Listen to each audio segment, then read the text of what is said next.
Aaron Tuttle here for Ferguson Roof Systems. For 43 years, Ferguson Roof Systems has been protecting Oklahoma's homes and businesses with quality roofing services. Their goal was to be the most honest and dependable roofing company in the state, all while providing free services such as lifetime labor warranty and annual inspections. Well, mission accomplished with thousands of client testimonials, an A+ Better Business Bureau rating, and a 5-star rating on Google. Look, the weather gives you enough to worry about, so why worry about who to trust with your roof? Call Ferguson Roof Systems today or find out more at fergusonroofsystems.com.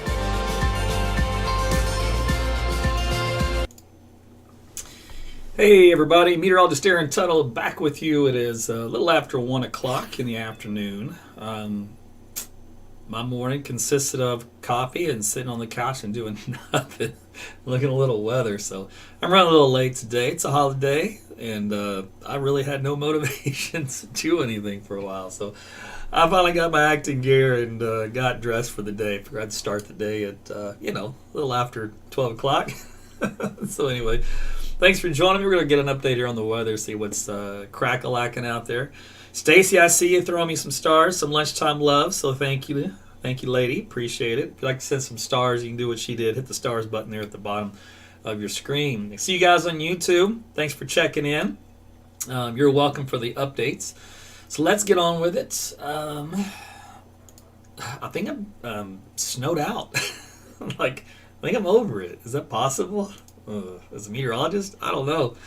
But if we look at the power outage situation, I'm definitely over this whole idea. In McLean County, we've got about 599 of you without power. Down in Stevens County, about 519. If you look south from there, 239 in Jefferson. Even down here in southeastern Oklahoma, Curtin County, 1,400 without power. So they're kind of hit and miss out across the state on the co-op. If we take a look at OG&E itself, this is also on my website, aarontutleweather.com, under the data tab. They've got about close to 500 people here in the metro without power, and that's not good. That's both on the northwest side of town toward Piedmont, on the southwest side of Oklahoma City. So there you go. And now let's take a look at the statewide view. It's got a total of 16,000 of you without power. Now, I don't know how often or how accurate these things are updated. It says here, level 3 alert, controlled power interruptions are being initiated. Well, that can't be good. So I know they've had some rolling brownouts and rolling power outages in Texas because of a massive cluster down there. It's amazing how utilities work until you need them during extremes for weather. So, but it is what it is. All right, well, let's take a look at what's happening out there currently. And we have temperatures still in these single digits. We're just getting out of the negative numbers in northwest Oklahoma, right around 0 degrees many areas. So we're finally starting to break above the negative. We still have a little bit of snow here in northeast Oklahoma. Different view of that. It also stretches into southeastern Kansas, southwestern Missouri, northwestern Arkansas. This is the last little bit of that upper level storm system as it's moving away. So you guys will get probably another light dusting of snow as this system finally moves through Tulsa over the next 20 to 30 minutes. And then that'll be the end for you as well as it continues to push away. Now, besides the fact we've got those cold temperatures out there, we have some winds gusting out of the north, still up around 20 to close to 30 miles per hour. So with winds gusting that high, you end up with a wind chill value into the negative teens and negative 20s. If you saw my post on Facebook and Twitter and Gab, we've had a tie for the lowest record wind chill here in Oklahoma City, minus 29 degrees, set back in 1947. So that's how cold this situation is, and that's why it's dangerous. We've been talking about this for over a week, coming up with a long-term pattern. One of those rare events that does happen, Okay, so let's see. That was the temperature. That was the wind chill. Let's get on with the rest of how things are looking on the forecast. By the way, that snow continues eastbound from Kansas through Missouri and on into the upper Midwest, moving away. So say goodbye, good riddance to that guy. But guess what? We already have a next system to worry about. So winter storm watch is in effect here. Pretty much all across the state. You can see the highlighted counties here, which also includes a wind chill warning. That's because those wind chill values are down in the negative teens and negative 20s. That means frostbite can happen in under 30 minutes. We look at the overall cloud structure. This is a water vapor loop, and it's going to show you the one upper level of the storm system right here across Kansas, moving out of our area. And it's got the development of a new one coming in across the Pacific Northwest, and this is the jet stream routing underneath it. That jet stream, guess what, is heading right back into the same place this one left. So storm number 2 is literally 24 hours away. So by lunchtime tomorrow, we're going to start to see some more action. Now, the action window on the high-resolution models, the short-term version, starts at noon and then ends roughly, there's some stragglers here by 12Z Thursday morning, but the bulk of it is going to be Tuesday into Wednesday. So it's it's almost a 24-hour or 36-hour event, really, for significant precipitation. Now, it's going to be mostly light over a long period of time, but the models do bring it up to about a ½ inch of QPF. That's a ½ inch of liquid equivalent of what would be rainfall. So we multiply that by the snow ratio to get how much snow we're going to get out of this. In theory, it's usually how it's supposed to work. Sometimes it works well, as in this last system. Sometimes it always doesn't work so well. But the problem is we're never going to know how much actual QPF fell because the radars can't measure it. The rain buckets can't measure it because it's snow, right? It has to melt for that to happen. Well, we're not going to be melting anytime soon. That won't even occur, process until over the weekend a little bit. But if we take a look at, let's do the NAM. Or we want to do the HER. Let's do the NAM. We'll just do the NAM. This is just for educational use only. So we look at the max profile temp to get an idea on the snow ratio, and that's this little blue line right here. And for the event Tuesday, we're starting off at about a 15-to-1. We peak at about a 20-to-1. And then as the system starts to wind back down, we drop back out down to a 15-to-1 snow ratio into Wednesday afternoon. So for about a 24-hour period, we're fluctuating close to, on an average, close to about 20-to-1. So in theory, we should multiply that 0.5 we got times 20. And that would give us 10 inches of snow. Now, that didn't quite work out this last go-around. I will be the first to admit. The number said we should have gotten anywhere from 10 to a foot of snow, but we didn't. We got 8 inches of snow at some of the peak areas. That's a few inches short. I'm not happy about it as a meteorologist. You really won't notice a difference. So you're not going to notice the difference. It's all drifted and blown everywhere anyway. But it's just for me as a forecaster that blows, literally. So here's a look at the NAM model. That first batch of energy in the upper levels has moved on off, but here comes the next wave. All the bright colors indicate lift. This is into late Tuesday evening into Wednesday. The system even tries to cut off here into a little bit of an upper level low over the Texas Panhandle. That typically enhances our precipitation output, but it can also sometimes bring in dry air, what we call a dry slot. So it can do but one of two things. It can help us or hurt us if you're wanting snowfall totals. It opens back up as an open wave, though, as it comes across Wednesday night and Thursday, then it moves on out, and it's all she wrote. The mid-level lift that is associated with that to help us with the timing of the precipitation. This is at Tuesday mid-morning. And this is Tuesday at lunchtime. So we already have waves of instability that roll through. Now, a lot of this may get wasted on moistening up the atmosphere for us to get the snow to go. So in other words, might be a lot of snow that kind of evaporates a little bit, but it will continue to build and eventually come on down if this first wave doesn't do a whole lot by noon, because here comes a secondary wave, much stronger lift for the rest of the afternoon. And you can see how that just encompasses the entire state. All those bright colors indicate a lot of lift in the atmosphere here, and this is through Wednesday morning. Start to shift down into southern Oklahoma to North Texas, so a lot of lift down there. Purple on the map, which means Dallas-Fort Worth, going to get some good stuff. Now, you can still see we do have this light energy kind of hanging around through Wednesday, so some light snow off and on during the day on Wednesday, and then here's one last little burst with the remnants of the upper low coming through Wednesday night, and then moving out of the state here for late Wednesday night. It's gone. All right, so let's take a look and see. I'm just going to, let's see what I want to do. Let's focus on the ice first. Okay, so there will be a little bit of freezing rain and some sleet mixed in down here into Texas and parts of Louisiana and points eastward. Just going to show you some of the different model outputs to kind of give you an idea where most of this is going to be located and the amounts we're talking. So up to about 1/4 of an inch down here in South Texas. Some of these do have the near the Texas coastline getting some action. Some aren't quite as bullish as the others, but they're the general vicinity. This model here probably has the best ideas, the HRR model. The NAM not too far behind it. You can see central Oklahoma, or central Texas rather, has definitely been in the bullseye of all of this, with some of them a little bit more south, some of them a little bit more north.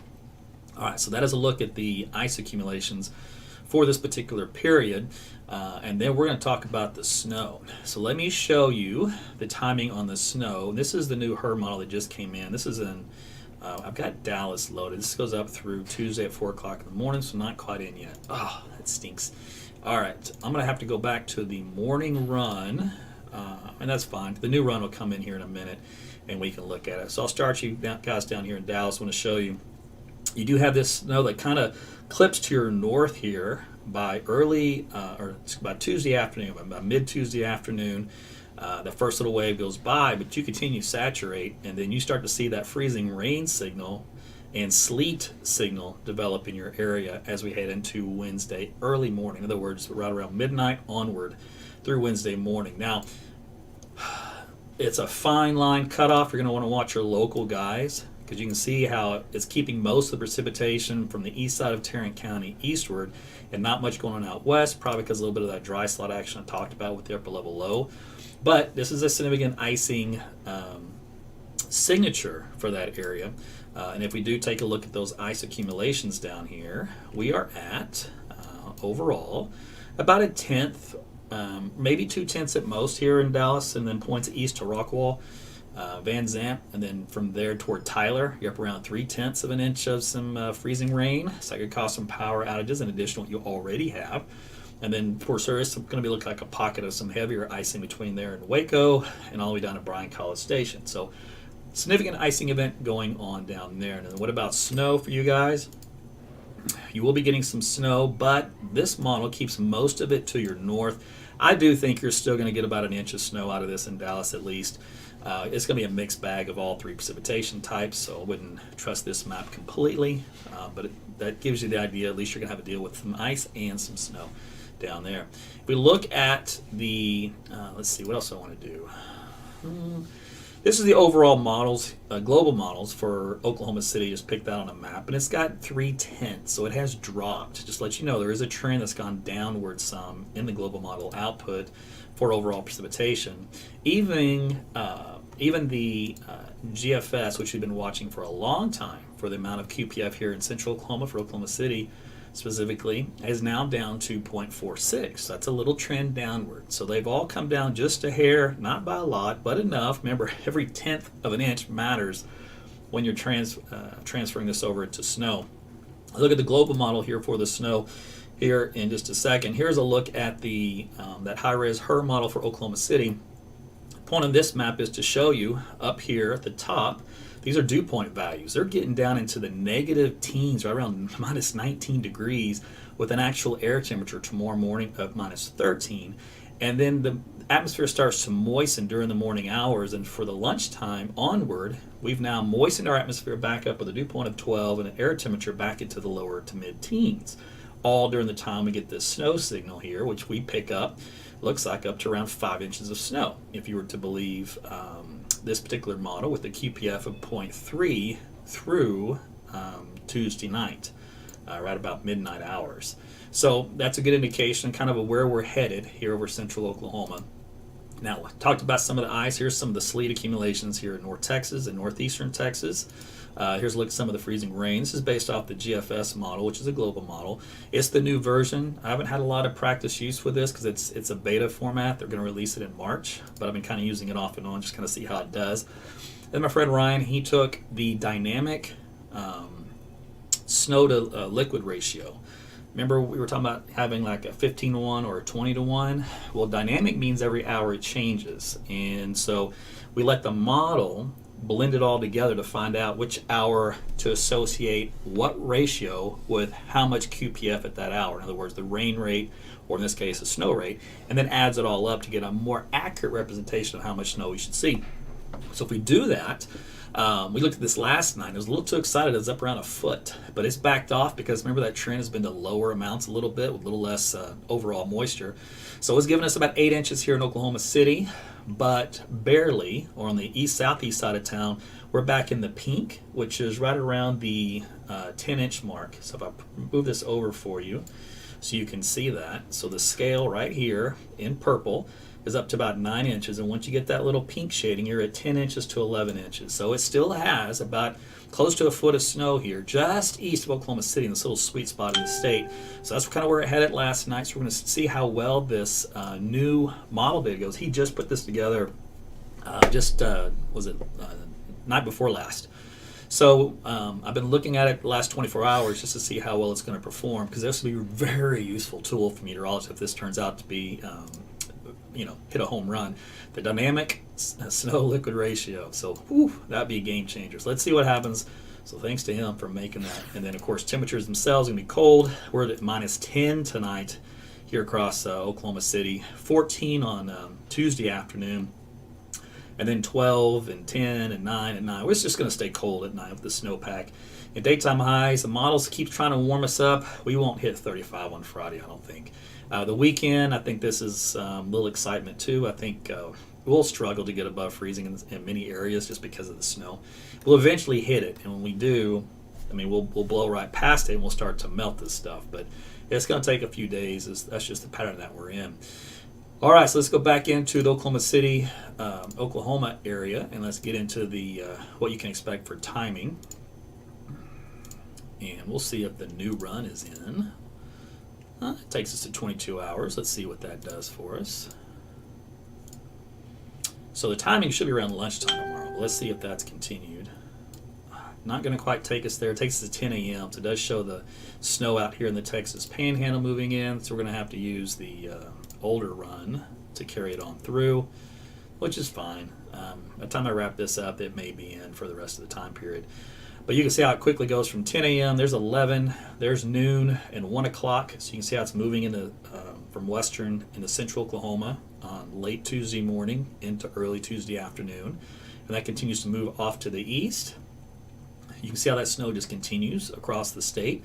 You do get some pockets of heavier snow there Tuesday night into Wednesday morning, moving through western and central Oklahoma.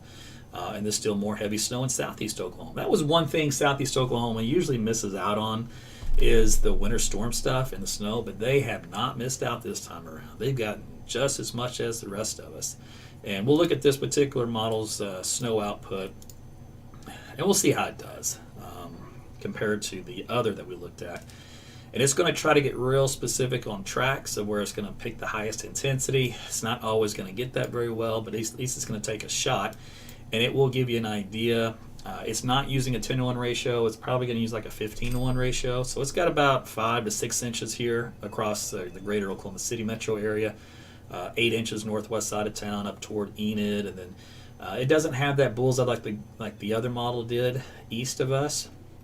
So we'll see. We're going to look at the new data as it comes in today and tonight. But obviously it's got plenty of measurable snow in eastern Oklahoma. Northwest of the Panhandle kind of misses out again. And with a little bit of a dry slot action, may get a lot less snow out here in southwest Oklahoma. And that might be what the model is hinting at here in central Oklahoma. And that would stink. I hate dry slots. That just messes up the forecast. So if you get a dry slot of air that comes in here in the mid-levels, that sneaks in, it eats away whatever snowfall totals you could have had. And so the upper low is kind of be a blessing and a curse, because it can create additional higher QPF numbers, but at the same time it can also change the structure of the atmosphere and produce a little extra dry air, which limits in certain streaks precipitation, which in this particular case the model's hinting that could happen here in Oklahoma City, and that would anger me. Would so anger me.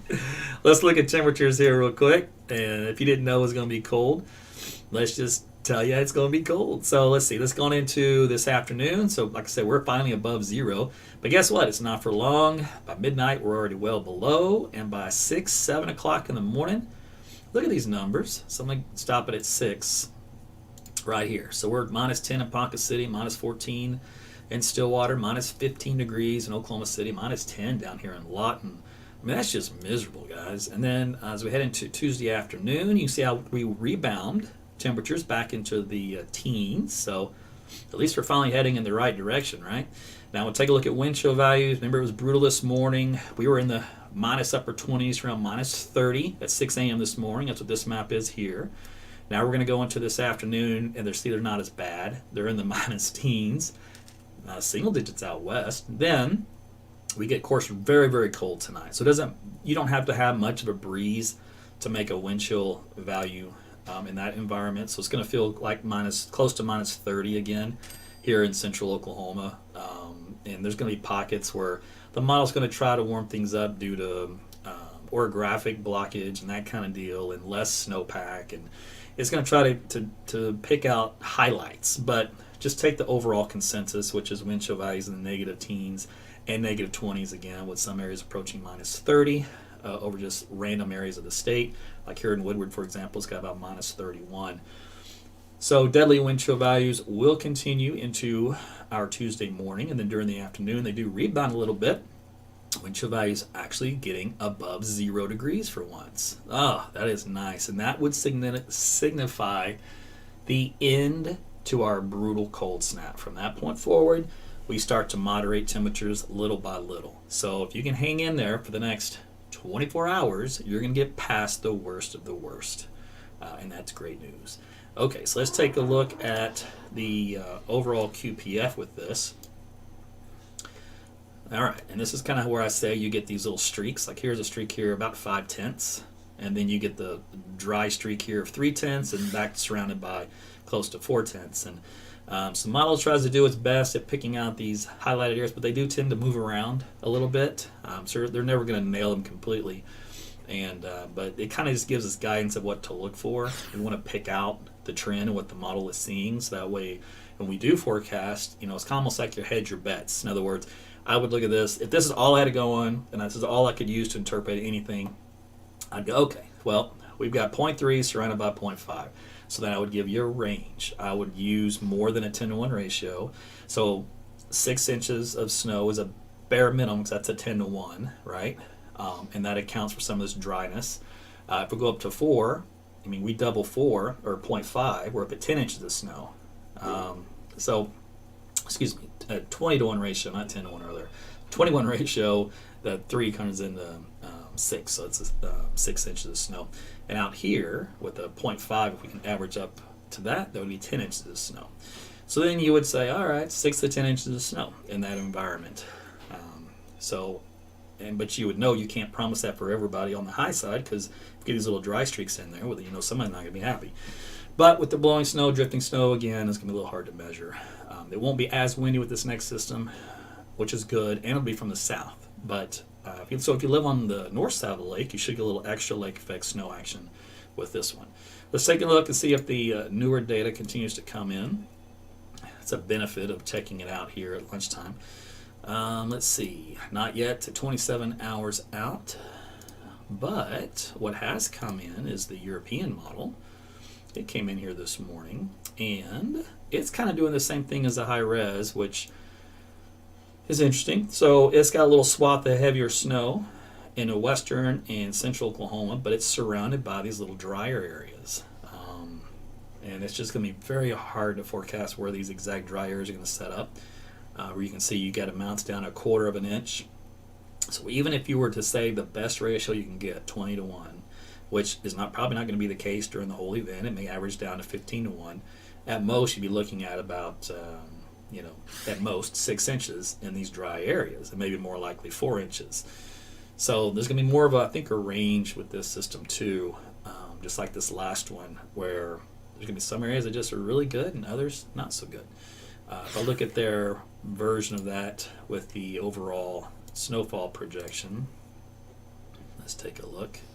See, it does something similar with the little dry slot area. Otherwise, it's got Oklahoma a solid 6 to 7, and that extends all the way out in western Oklahoma. And it's got a little higher area up here to the north, close to 8 inches of snow from Enid to Ponca City, and then back out here in McAllister in eastern Oklahoma, where more moisture will be able to fall for a longer period of time. Therefore, you get some better snow totals out there. So it has yet to be seen if this dry slot happens here or if it happens down here, or if it just happens over here. I mean, that's what's the $1 million question in tonight's data that comes in. Will give us a better look at that to see where that's starting to take shape. Right now, this is a new trend, so we'll have to see if this new trend continues and where it may shift around. The Weather Service did put out a preliminary snowfall forecast, I believe, and this will change as well as they take a look at new data. But you can see what they've done so far. 68 here in central Oklahoma. There's like a little pocket there, it's not on this map, of 8 to 12 inches of snow. They're probably looking at that new GFS model I showed you earlier with those ratios up around a foot. So that's probably what they base this forecast off of. And that's not a bad forecast. It's not bad at all. So whether or not we can bump these totals up depends on the dry slot areas, and as long as we can hit QPF around 0.5, and then we can get those snow ratios, at least a minimum of 15 to 1. If you can get 20 to 1, that's a 10-inch snow, but it may be tough to do that based off what we've seen so far. But a good solid 8 inches is probably a good number to shoot for here in the Oklahoma City metro area, as long as we don't get hosed by that dry air. All right. Okay, so I think that was it. This other model, it's not going to come in. If you want to hang, I mean, we can look at it together. It's just the hot off the presses latest thing. It's at 30 hours out. It's getting there. It's so close. Let's do this.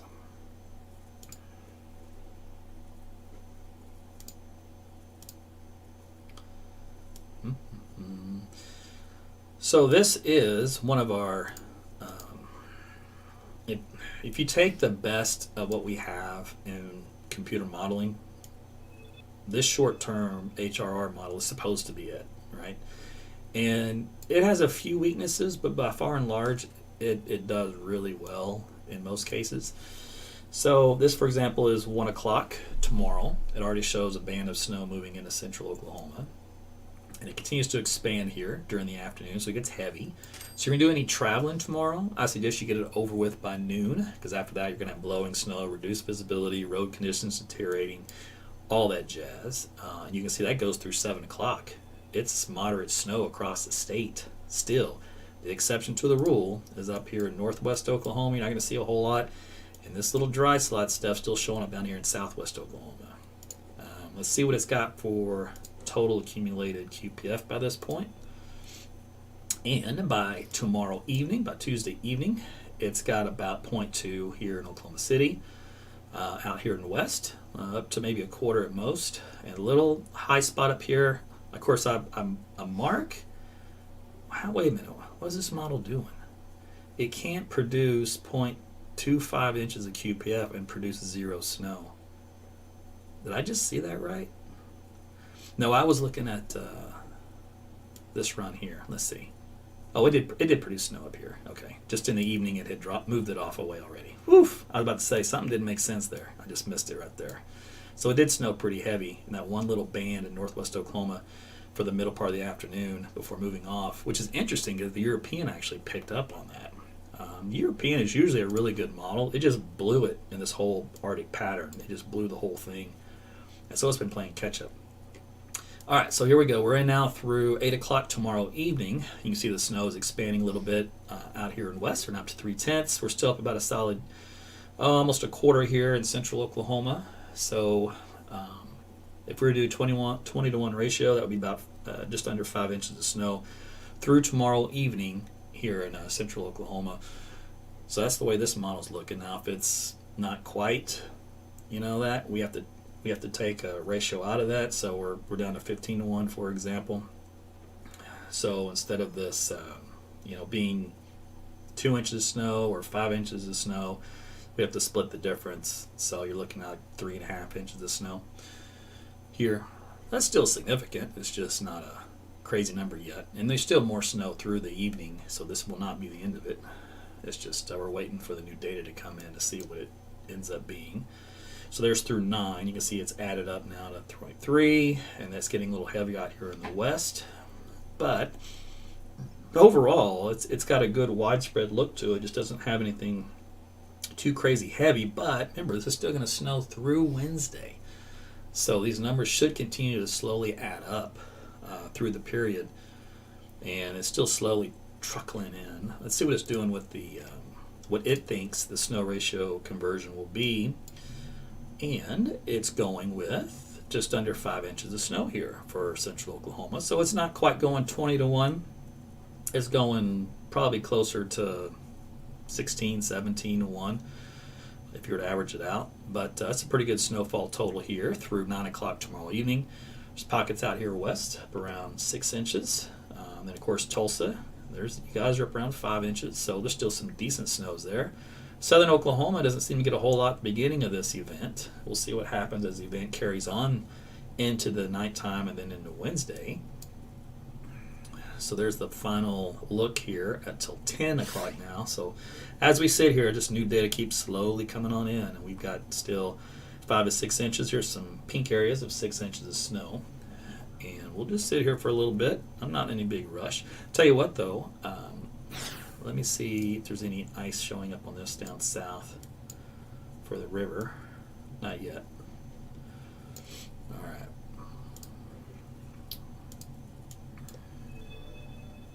Okay, new hour came in. Now we're at 6 inches of snow for both Oklahoma City and Tulsa. Hard line in the sand here down across the south, though. It just does not like the southern fifth or southern fourth of the state. It's just not giving you guys any love. But maybe you don't want any snow love. Maybe you're over it. Oh, goodness. I see several of you threw me some stars here for lunch. I do appreciate that. A lot of you on our several 2 and 3 week streaks. That's pretty awesome. You guys are hardcore. I'll do another live tonight, by the way, around 9:15. That's when the newest data comes in. And then we can look to see what some of our better short-term models have to say about any trends that we need to pick up on.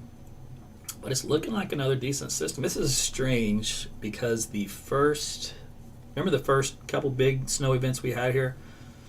It was 3 inches, a day off, and another 3 inches. I think I had 6 inches over that 3-day period with the day off in the middle.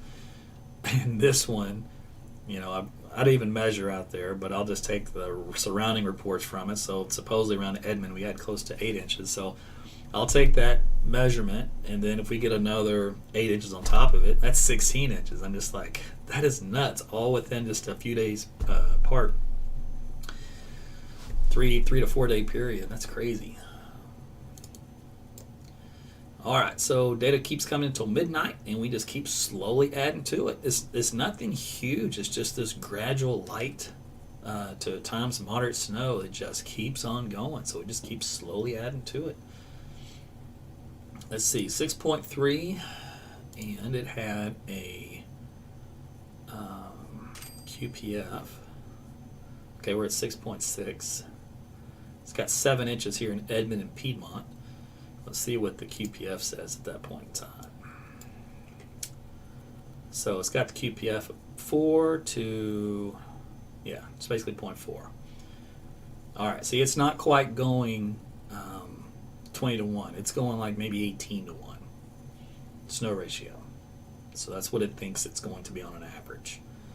So this should end up being a pretty decent forecast with a conversion in, because that matches the way things are looking. Let's go on the timeline again, in case you're just joining me.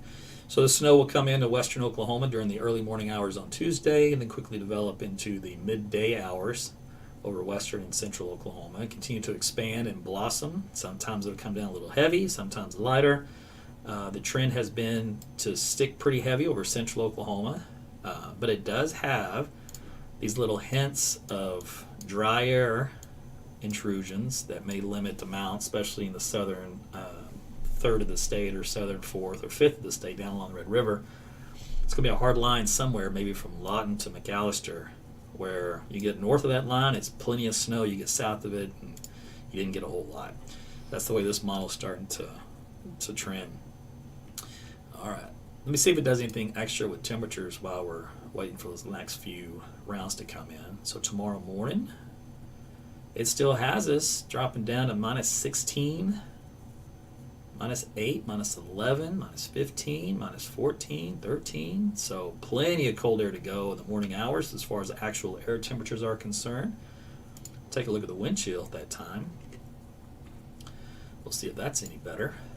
There's 6 a.m. wind chill values into the -30s here in northern Oklahoma, even parts down south. So that's not improving any as well. So the newest data has not changed. It's still going to be brutally cold. I know a lot of you guys have lost power, so hopefully you can stay warm until this worst of the worst passes us. Let's go back to the overall snowfall map, and we'll watch the next couple of hours trickle in and see. We're getting close to that 8-inch range. This is at 3 o'clock in the morning, Wednesday night, and we're now at 8 inches here in Oklahoma City. So it's still looking like a solid 8, and I have no reason to disagree based on everything else I've looked at with this snowfall forecast at this point in time. We'll continue to watch down here the south though and see if how far this particular dry air intrusion, if it makes its way northward or if it stays down here. It's a big difference. And so there's already a different look into this noon run of the model versus the early morning run. Remember, the early morning run had those dry slots coming into central Oklahoma, whereas now this midday run has them staying down south. That's a big difference in snow output. So that can go from 4 inches to 8 inches real quick, depending on how that dry air works its way around. Okay, so it does have a little bit of light snow, looks like down here in Dallas-Fort Worth. So that's a little bit better. At least it's finally starting to pick up on that. We can look down there while we're waiting for the state of Oklahoma. Let's go down to Dallas real quick. And you can see how most of your snow is just north and east of town. I mean, there's, for example, Rockwall. It's got you 1 inch on the west and south side of town, and then it's in this light blue, which gets you up to about 1.5 inches in this region. So there might be a little tight gradient going through the metroplex from west to east, where you have nothing out here in parts of Tarrant, and then you end up maybe 2 inches by the time it's over in north and east. So it's not a whole lot, but that's because you're going to should be dealing with some freezing rain and some sleet. And right now, the trend has shifted back west to include more of Tarrant County in that freezing rain. There's 1/10 of an inch for Wednesday night. So you might be dealing with a little bit of a light icing event down there, which will coat, of course, all the bridges and overpasses and everything else. So travel will be completely discouraged down here over that time period for Wednesday night. Too many accidents will happen otherwise. All right, let's go back up here in Oklahoma. Glad you guys are hanging out with me. This is just something we're going to do because it's a holiday, right? We can sit back here and chill for a minute. Jody says, I got this when it comes to the snow. She's going to teach me how to drive Canadian style in this snow out here and show me how it's done. She goes, I don't know what y'all's problem is. This is a piece of cake. I said, you might be just fine. It's all the drivers around you. So we're going to see what happens. We're going to go to the gym, and because we're hardcore like that, and it's only just down the street. It's a mile away. So we'll see how the roads are, but I'm sure they'll be fine for a short trip. Let's see. We've got 7 to near 8 inches still here in central Oklahoma. So looks like amounts haven't changed a whole lot in the last couple of hours. So that means looks like early Wednesday morning, the system's pretty much wrapping up. Seems to be the synopsis of that. All right. Temperatures during the day on Tuesday were progged to warm up during the event. Let's see here. And they we'll get out of 0 degrees. Now, normally, I would say, how's that even possible, right? Well, when it's snowing and you start out at minus 15, how are you going to get to 11 if it's snowing all day long? So that's a good question. So there's a couple things going on. One is the dew point values are being forced to come up. So if I go look at the dew point values, that's from the precipitation that's falling. All right. So we're starting out very, very dry air. minus 21 dew point. That's probably the driest we'll get in this part of the country. So what happens is these dew points, as the snow happens, it moistens the dew points, right? Well, as the dew points rise, the temperature has to rise with it, because the temperature can't be below the dew point value. So the dew point value is the bare minimum. So if we were to stay completely saturated, the lowest high we could have would be 7 degrees here in Oklahoma City. 5 in Enid, 6 in Elk City, 7 in Tulsa. Now the models are adding like another 5 degrees to this. But what I'm saying is, as long as these dew point values rise, then we'll have a high of 7 tomorrow at a bare minimum. Now, why and how are the dew points rising? Well, let's take a look. We have a north wind now. As we go through time, look what happens to our winds. They shift direction. These black lines are coming out of the south and east. So if we have a southeast wind, we're advecting in warmer air, albeit it's not obviously super warm down there, but it's warmer in Texas than it is in Oklahoma. So we start to advect that warm air, which means we're replacing our much colder air with this slightly warmer air. So as we do that, this is a brighter color map so you can see it better. Let's go to Tuesday midday, and the winds actually pick up quite a bit out here in western Oklahoma in the morning hours, gusts up to around 20-25 miles per hour. But you can see our wind direction, instead of out of the north, is now out of the southeast. Now, that's what's happening at that level.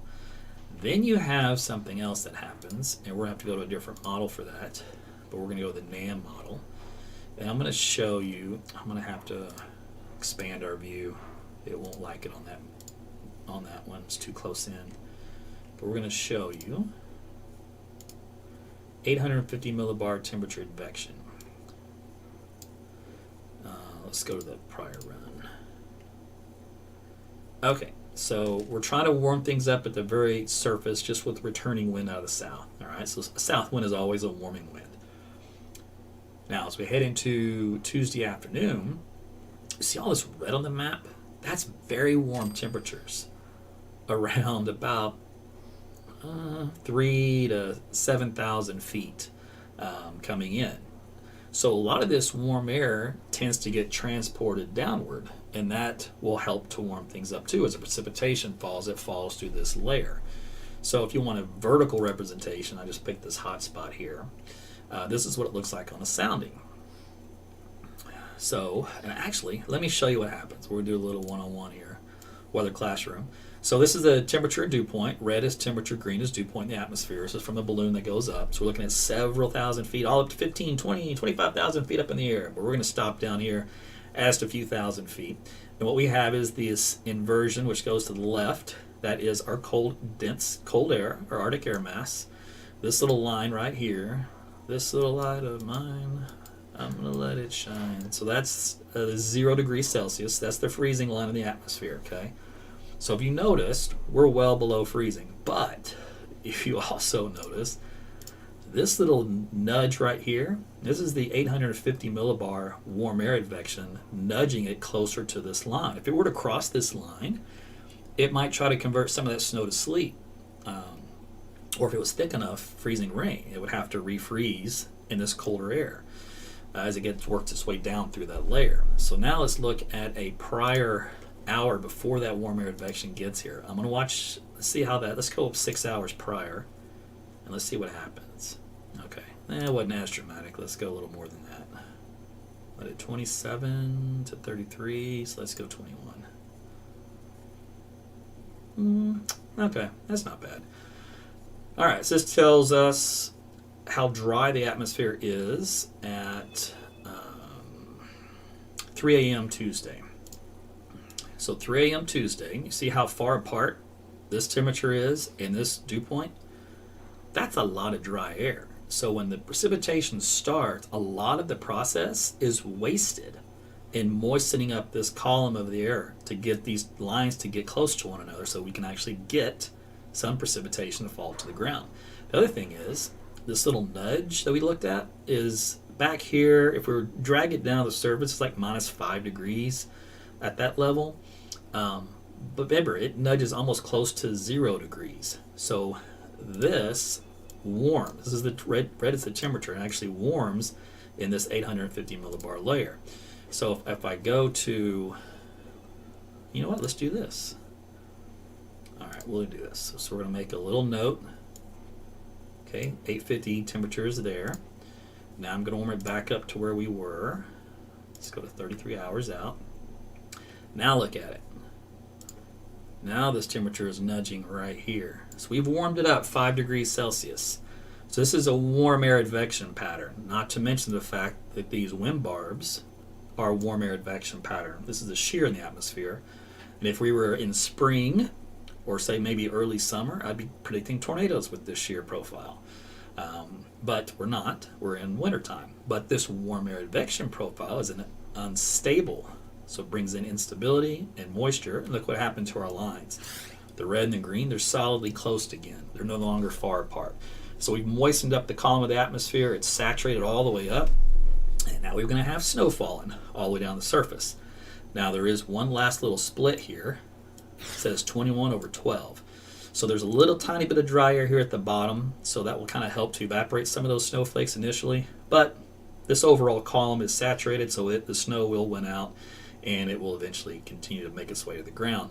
Besides all that, there's a lot of lift. These little lines right here indicate lift in the atmosphere, and it's at all layers. So that lift is what you need to bring these two lines together, the temperature and the dew point. And that saturates the atmosphere, saturates the column, and then we get snow.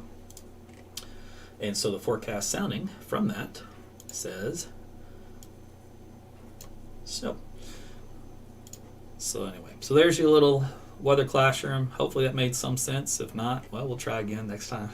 But the point is, I was showing you why this warm layer right here that just appears, how that changes the vertical profile. So if we go back in time at 3 o'clock in the morning, right here, I picked that same spot. You know, it's relatively cool, but then that warm air comes in the early morning hours, and then that's what changes over the atmosphere, and that's what gets that column to saturate and the precipitation start cranking. Now it does warm things up a little bit, but it also helps to get us to get some precipitation, and that goes nuts down there in Texas. And if it gets a little too crazy, it warms up too much, and you get that freezing rain, which is why they're going to have that in Dallas with this event. And on top of that, man, they got some serious horizontal frontogenesis.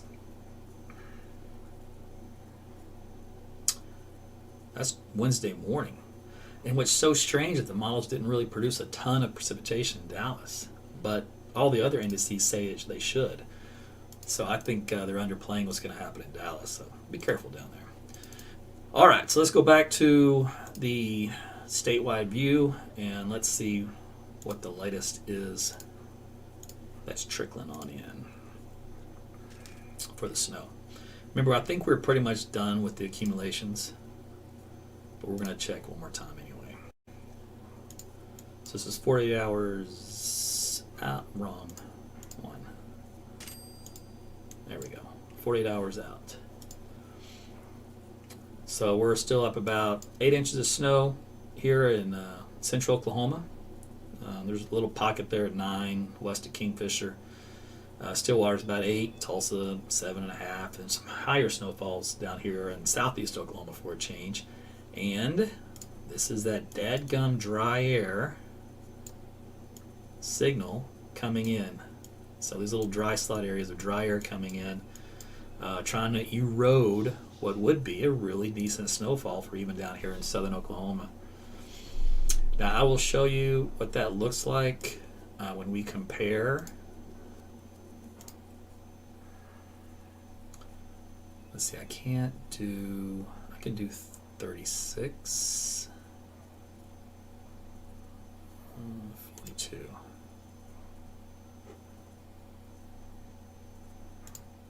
All right, so we'll be able to do this anyways. Okay, so there's the morning run. This is the same model. And then here's the midday run. Morning, midday. So what's changed? Well, what's changed is the position of the dry air has been shoved south. So the dry air is now pressed into more of a southern third of the state versus, what just happened? Versus right here,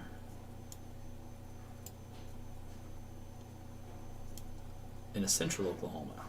That's a big difference, especially for Oklahoma City. 5 inches or 8 inches, which is it?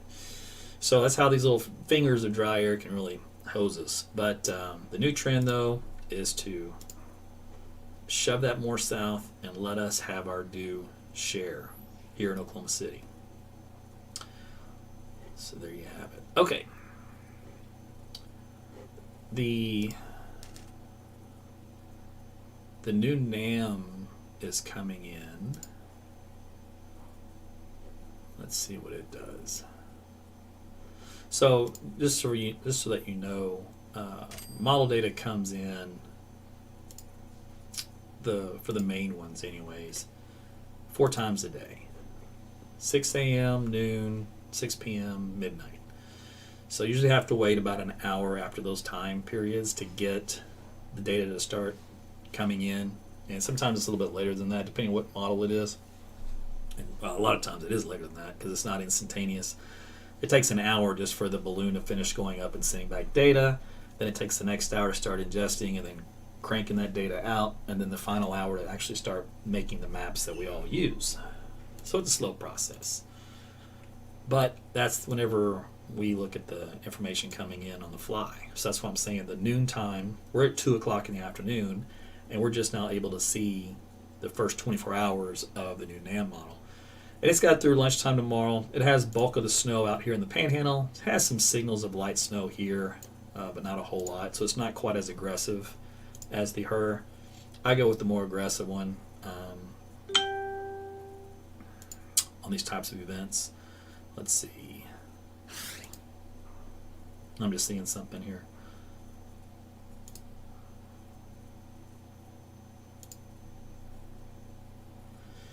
So they're similar, but not. The NAM has still a lot more dry air with it than the HER did. So in other words, the HER is moistening up the column faster than the NAM is. That's the difference in the echoes of snow you see on the map. That's why the HER model had some light snow developing here in central Oklahoma around lunchtime, because it had the column a little bit more moist, and the NAM's a little drier, so it's delaying the start of the snow just a little bit because of that. But it's going to be another 20 minutes or so before this data starts finishing coming in, and I want to wait that long. I got things to do. But we'll look again at all this stuff coming up tonight after 9 o'clock, about 9:15, because that's when that window of time has elapsed where I can get some of that new data to take a look at, and then we'll go from there. But right now, I'd say that 8 inches is a good number to shoot for. It seems to be on the max side, but a common number. So in other words, not a foot, not 10 inches, but at least 8 inches. But there is some signs that someone somewhere near central Oklahoma is going to get a little more than that. But it's just tough to find out those little sweet spots, at least this far out. So maybe later in the period. But that is it, my friends. Thanks for watching. Let's see. OEC is hollering, rolling blackouts right now in Oklahoma. Bridge, Elliott, saying OG&E's already started rolling blackouts. That's terrible. You're welcome, Susan. I'm going to look at the power outage map. Does that show when they do rolling blackouts? Let's go take a look. Hold on there. Stand by. Let's go see. I've never been in a situation for a rolling blackout, so what does that do to the maps? Yeah, it doesn't really show. At least not here. It just says controlled power interruptions are being initiated, aka probably rolling blackouts. Otherwise, the outages right now, we're down at 2,500, and most of those are down here along the Red River, looks like. There's a few. There's Oklahoma County, for example. There's 566 without power. This color coding map is terrible. You can barely tell one county from another as far as the customers. But let's see. Choctaw Electronic Cooperative's got 1,000 out. Cotton Electronic has about 500 out. OG&E's a little over 500. East Central Oklahoma Electric Cooperative. Okay. So let's see. SSP stage level 3 alert. Wish I knew what that meant, but I'm not a energy expert. Okay, so let's refresh this map, see if anything's new on here. And some of those numbers have come down out here in southeast Oklahoma and Broken Bow. They're not nearly as many as there were before. About 800 members. There were 1,200 earlier. And you can see these little pockets of just some minor power outages. So they're not counting the rolling blackouts on these maps. So if that's a thing going on right now, it's not going to show as an outage. It's going to show as a planned, coordinated event, which means it won't show as an oopsie. It'll show as it'll be intentional. Therefore, this alert system is probably not designed to show you intentional outages, because that's not something that we usually get or deal with. But anyway, so there you go. That's the latest. Okay. Guys, just if you do get without power, from my understanding is, somebody posted level 3. Stacy did that. Let me go look. Just for my own educational benefit. I like to learn. Not that we'll ever see this again in our lifetime, but, you know. Level 3.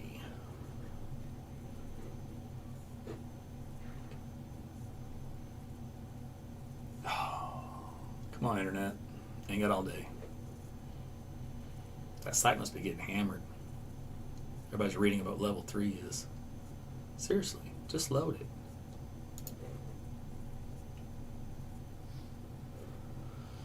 Yeah, I don't want to get into the politics of those electric companies doing blackouts as to should they be, should they not. How come we don't have the infrastructure in place to prevent this from happening?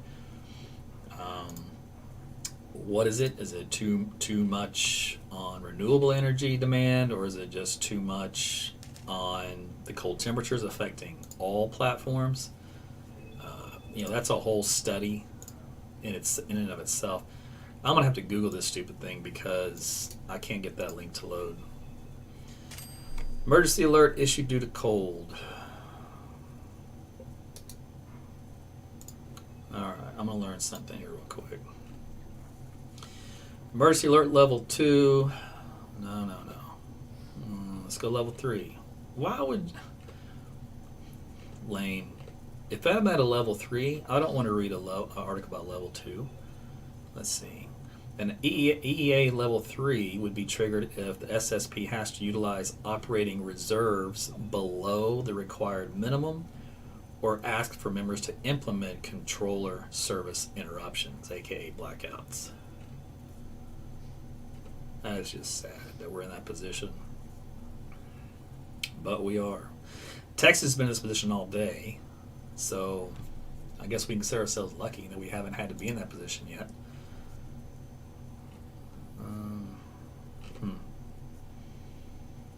But there you go. So, I'm not a utility expert, don't claim to be. I had retweeted a guy who claimed to be on the news media side, and he mentioned that with the cold temperatures in western Texas, it was going to affect crude and natural gas pipelines negatively for power. So I don't know, maybe that's related. I don't know. I didn't dig into it. I just thought it was interesting. I said, all right, sure, why not go with that? But that's what the issues they have. So we're getting a little taste of what California does on a daily basis. Jeez, I couldn't live like this. That's crazy. But especially this type of weather. So ironically, we are supposed to be in what we call a weather-ready nation. And I'm an ambassador for that. And a weather-ready nation means that meteorologists like myself give you everything you need to know to always be prepared for Mother Nature, all right, and in all facets of life. And that goes just directly to the public. It goes to emergency management officials. It trickles down to the whole system, all right. That's the whole point of being in this new age of awareness, all right, and information. But how can you be weather ready when your infrastructure doesn't work when you need it due to weather. There's a problem there. There's a disconnect there. So I understand it's cold. I understand it's record cold. I understand it's historic cold. I understand that it doesn't happen that often, once every 20, 50, 100 years, depending on where you live and what you've seen before. But when it happens, and our infrastructure doesn't work accordingly, we've obviously got a problem, and we're not weather ready. So we got some work to do. So anyway, so there's my diatribe, if you will, or my preaching pulpit. They are saying blackouts could last 15 minutes to 2 hours. Well, Stacy, I saw on Twitter, I believe it was, a Texas representative, I think for Dallas. They originally planned a few minutes, like 15 minutes. And they said, we were just kidding. It's going to be a few hours. So what they tell you and then what they actually do are two different things. So it probably just depends on how the numbers read on their power grids. And they use computer models to forecast whether or not they're going to have significant outages in this situation.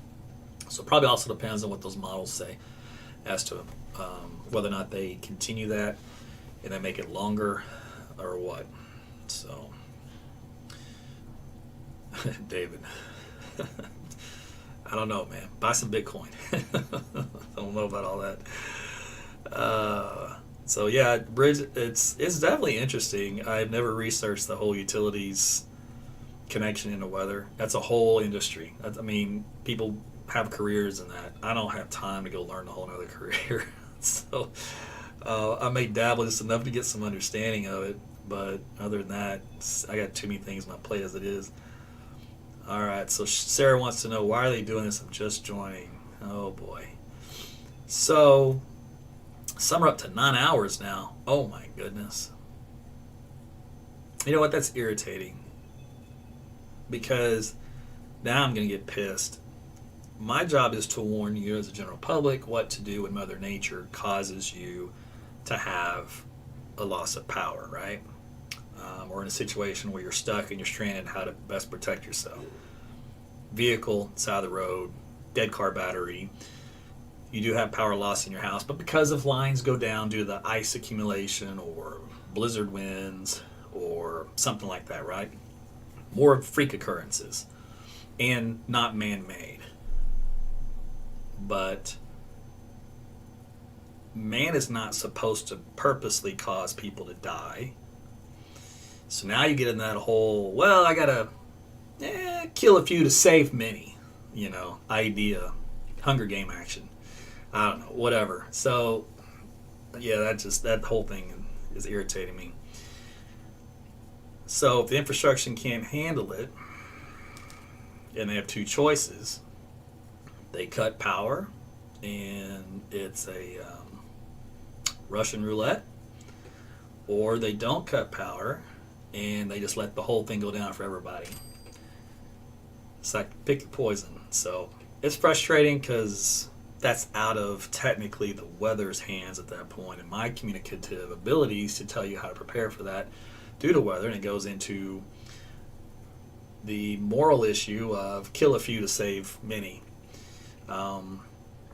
So in that case, without power for 9 hours, when you have wind chill values of minus 30, what do? You go back to the same old thing I told you before. I'll plot this graphic up for you because I don't know what else you could do. Just, hope the power comes back on, you get some heat, or go someplace else where it's warmer. I know not everybody's going to have that ability, especially with the road system. But this is what we're looking at. Staying warm when the power is out. This is all we got. So close the blinds or curtains to keep in some heat. And listen, this right here, you think, all right, well, this isn't that big of a deal, right? I went and touched my windows above the sink in the kitchen, and they're energy efficient windows. Now, keep in mind, this house was built 2001, so they're energy efficient of 2001 standards with argon glass or all that. But so there's obviously better windows out there now, 20 years later. But that said, they're vinyl. I think it's vinyl casing on the outside versus aluminum, so it transfers less of that cold air. They're still ridiculously frozen cold. So closing the blinds and curtains to kind of force that to stay within that pane, to keep it out of the rest, radiating through the rest of the house, even though heat flows from hot to cold. So I guess in theory, you're blocking the rest of the house from penetrating past the curtain and past the blinds to try to warm the window, if you want to look at it that way, which is a waste, right? So that's why they say close the blinds and curtains to keep in some heat. Close off rooms to avoid wasting heat, especially if you have some rooms that are a little draftier than others. Wear layers of loose-fitting, lightweight, warm clothing. Eat and drink, don't forget to do that. Food provides energy to warm the body. It's due to the caloric intake that you have, and it causes your metabolism to get cranking, and so they get you nice and warm. Avoid caffeine and alcohol. And then finally stuff some towels or rags under cracks under the doors or in the windows or what else you got. So that's it. Now, hopefully the power's not out for too long, because these tips are great in a pinch, but how long you could live like this, I don't know. But you got to stay warm regardless. So if you're in a real big pickle, maybe you have to call someone to come get you if it's that bad. So, but usually, we're talking about the elderly in this situation that loses their life, or the homeless, or very, very low income. Those are usually the ones that suffer the most in those situations. But it's a sad thing all around. Yeah, Demetra, that would be Demetra, that would be a bad deal, working in an office in a patient's mouth and then power goes out. So it's good to have a generator. Obviously, this is one of those teachable moments to where you don't hardly ever need it, but when you do, you're so thankful you've got one. And they've got, obviously, the home generators that you can build with your home, or you can add on to the side, or you can do what I do. I bought one of those 5,000 watt, 5,500 watt generators from Harbor Freight, because they were dirt cheap, and they're still pretty cheap. I think I had a coupon for it too. And I bought that in 2005, I think, or 6 or something, in anticipation that I would need it, either A, from tornado, issues without power, tornado damage nearby, or ice storm, which we do have those every few years, but never for a rolling blackout. But I don't know. We'll just see what happens. And now, if you do have a generator, you have to make sure you have that thing set up right. You can't backfeed the neighborhoods. You got to disconnect your home from the neighborhood if you do use that. So make sure you know what you're doing. I had mine set up by an electrician, so I can just flip a breaker, etc. And I got some steps I do to get it going. But I haven't had to use it yet, thank goodness. So I'm hoping I won't have to. Best tool is the one you don't have to use, even though it's ready to go. So, all right. Well, listen. I think I'm actually going to get off this time. I say that I was going to look at that model real quick, see if it finished coming in. Oh, it did. Let's just look at it together, and then I'm going to hang up. All right. So it is a little more delayed on the heavy snow coming in for tomorrow afternoon, just by a few hours, but it's definitely there during the late afternoon and evening. So for those folks that do have to go to work, your drive time will be affected horrifically with visibility and poor road conditions. So it keeps snowing all night, Tuesday night into Wednesday morning. There's 3 a.m., there's 6 a.m. And then down in Dallas, you can see that freezing rain and sleet symbol. So let's see what it did with precipitation. And I'll even go check down there for you guys in North Texas. All right, so this model has us through 6 a.m. Wednesday. So there's that 9-inch north and west of us. There's a 9-inch east of us. And here is that indication of a little dry slot working in from the south and west into central Oklahoma, right in Oklahoma City. That will so anger me. So anyway, this is, again, something we're going to have to watch to find out where the lower amounts will be otherwise embedded in a nice swath of 6 to 8 inches of pockets of something higher than that within that. So we have to watch for that dry slide coming out. But that's the latest look at the NAM. If we go down south into Texas, let's do that here real quick. And so this model keeps the snow completely out of Dallas. I still think you're going to get some, a dusting or maybe an inch. But it cranks up the ice, so finally a model sees what I see. So okay, so it's going 4/10 of an inch of freezing rain in Dallas. That's a power outage problem all in itself, and east of there and southeast from there. So Dallas is just going to be a nightmare. I feel sorry for you guys. That's a mess down there. It's a big winter storm, and they got too many highways, too many overpasses, too many bridges. They can't treat them all. That's all I can tell you, especially consistently. So I would avoid. Let's see, when does this start? This is Wednesday, 3 o'clock in the morning to 6 a.m. to 9 a.m. Great, rough for the morning commute on Wednesday. Perfect. All right, well, if you have any friends or family in Dallas, give them a heads up. Let them know. There's probably going to be some ice for Wednesday morning if they are planning on going to work, etc. Okay, so that's it. All right, listen. I appreciate the stars, Valerie. I see you sliding that in at the last minute. Thanks for watching, everybody. And if you have a rolling blackout for a while, just to try to stay warm until they hit the power back on for you. This is new territory for me, so I don't have a whole lot to tell you than what we kind of just talked about. But I'll look at some new model data, assuming I've got power. Just thought about that. So assuming I have power this later this evening, I'll look at the new data and we'll try to go live for you.